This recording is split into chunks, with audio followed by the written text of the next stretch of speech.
Three things happening cruising this week that look completely unrelated. One is going viral on camera, one left thousands of passengers with a 10-day deadline and almost no explanation, and one is a price increase most people only discovered by checking their booking page. Pull the thread and they are all telling the same story. Plus, a brand new ship is getting surprisingly mixed first reviews, and I have a personal update about a very chaotic port weekend I'm about to walk into. Hi, I'm Melissa, a university professor who loves to cruise and who loves to talk ship. Government officials showed up at a Carnival ship in Sydney last Sunday to investigate crew safety complaints. Carnival's security team met them at the gangway and told them, "You're not getting on this ship." The visit followed reports from the Maritime Union of Australia alleging poor crew conditions, including overcrowded living spaces, inconsistent access to drinking water, and wages, get this, as low as about $2.50 per hour. Union representatives say this was the third time officials had tried to access a Carnival ship in Australia for the purpose of investigating those complaints. The confrontation was filmed, and the video shows an official identifying himself and being told he would not be entering the ship. Carnival's response is that the workplace safety agency involved does not actually have authority to board a foreign-flagged cruise ship. The company says that responsibility belongs to Australia's maritime safety regulator, which Carnival says is always welcome on board. An earlier inspection of another Carnival ship home porting in Australia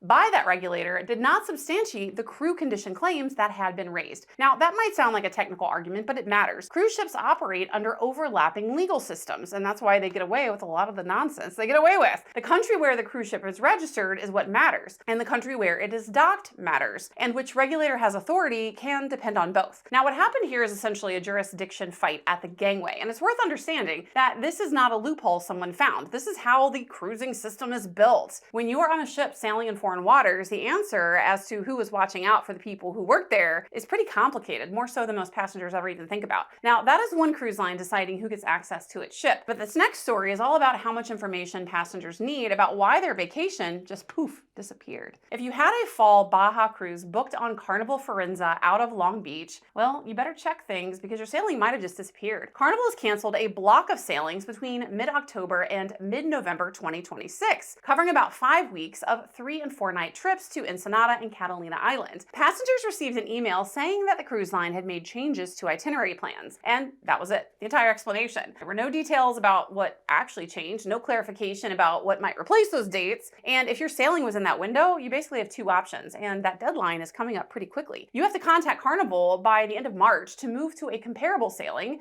at your original fare and receive a whopping $50 per person in onboard credit. If you do nothing, the booking automatically cancels after that deadline with a full refund, including non-refundable deposits and pre-packaged purchases. And refunds take about 3 weeks. Now, the most common speculation about what is going on here is that the ship may be heading into dry dock, and that's what I tend to think as well, given that we're talking about October, November time. I don't think it has anything to do with all of the cartel issues and violence and traveler and safety warnings that's happening in Western Mexico right now, because that would affect sailings more here in the near term versus the long term. So I do think it is a dry dock thing, but Carnival has not confirmed that, and there's nothing new that's appeared on the website for those dates. Now, if a cruise was canceled on you with that little explanation and a 10-day deadline to respond, what would you do? Would you rebook or just take the refund and be like, I'm done with you? Now, this next story is smaller financially, but it reveals something about how cruise line pricing is tending to move lately, and I don't like it. Princess Cruises quietly increased its daily crew appreciation gratuities. There was no press release, no public announcement, no big splash on social media, and many passengers only noticed because they happened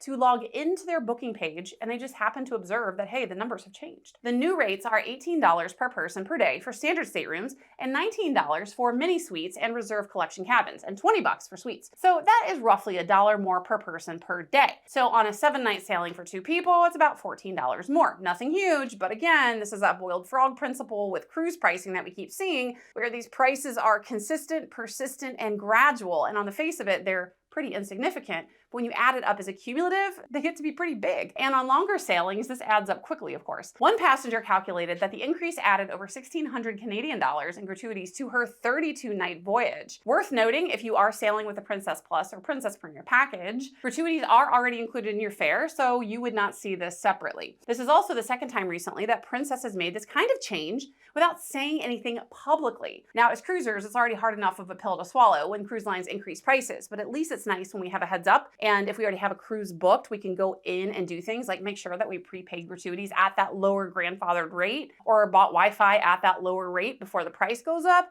So when they sneak these things in quietly, it does tend to be a little bit more frustrating than when we have a heads up. Now, the food and beverage service charge also increased. It went from 18 to 20% earlier this year, also very quietly. Longtime Princess passengers remember when these increases were announced in advance, giving people the option to prepay at that older or current cheaper rate. But it seems like cruise lines like to be sneaking it in these days, and it seems like more of a money grab. Now, here's what connects all three of these stories. Carnival blocked inspectors by citing jurisdiction. Carnival Firenze canceled a month of sailings and called it an itinerary adjustment. Princess raised costs twice and told nobody. So 3 different stories here.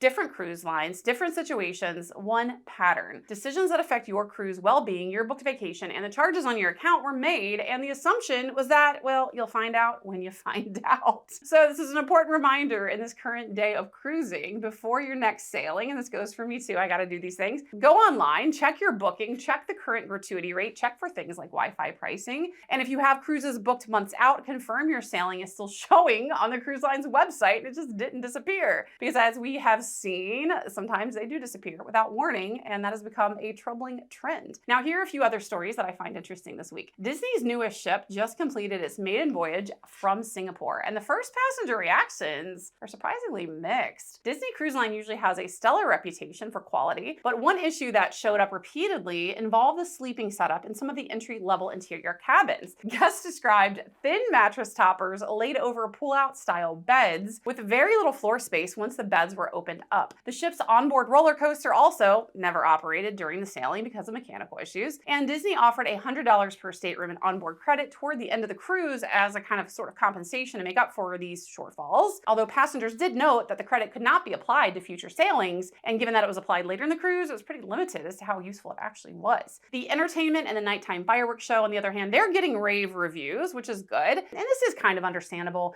You got a brand new ship, they're almost always going to go through some early adjustments. It's rare that something's going to be completely flawless. But if you are booked on Disney Adventure, it is worth double checking your stateroom category before you sail, and you may want to consider ponying up and upgrading to maybe not one of those entry-level interior cabins. Now, a personal note for everybody embarking from Miami this weekend, and this goes for me as well. I received this notice from Carnival, as have many other cruisers, and it's about the chaos that we can expect in PortMiami over the weekend. There are 7 ships scheduled in port both Saturday and Sunday. There is also active construction around parts of the port and downtown. And this Saturday, there's a large nonprofit fundraiser that's routing participants through miles of city streets nearby. And that's going to mean road closures, detours, stuff like that, starting early in the morning when a lot of cruisers are trying to get on and off cruise ships. So if you're like me and you're sailing from Miami this weekend, we've got to give ourselves significantly more time than usual to reach the terminal. Make sure we check traffic before we leave, and make sure we know exactly which terminal our ship is leaving. Now, in my case, Carnival notified us that my ship, Carnival Celebration, is not changing its terminal, but I will absolutely be taking my own advice to leave early and plan for delays. Now, here's a funny story.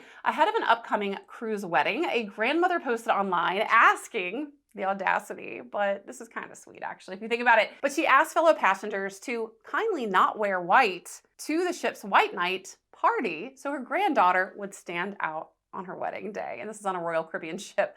Now, of course, the post went viral and most people read this as supremely entitled. And I feel so bad for the bride because she found out about it, obviously, and she popped up in the comments. She had no idea her grandma had posted it, and grandmas are just gonna grandma. This is a lady that's just trying to make sure her granddaughter has a great day. So I get it. But this poor bride, she was completely mortified, and she said, hey, I'll actually find it hilarious if guests show up in full wedding dresses, which is what a lot of cruisers said they were going to do kind of out of spite due to grandma's entitlement. Now, some passengers are reporting that the cruise line, interestingly enough, does appear to have quietly moved white night off that sailing schedule, but there has been no official confirmation by Royal Caribbean. Now, grandma's heart obviously was entirely in the right place. I think she realizes now the error of her ways. I feel bad for the bride. She's been a really good sport, and I hope she has a wonderful wedding. Now, in not so wonderful cruise news, we're going to talk about my least favorite cruise topic, which is pooping and puking and puking and pooping.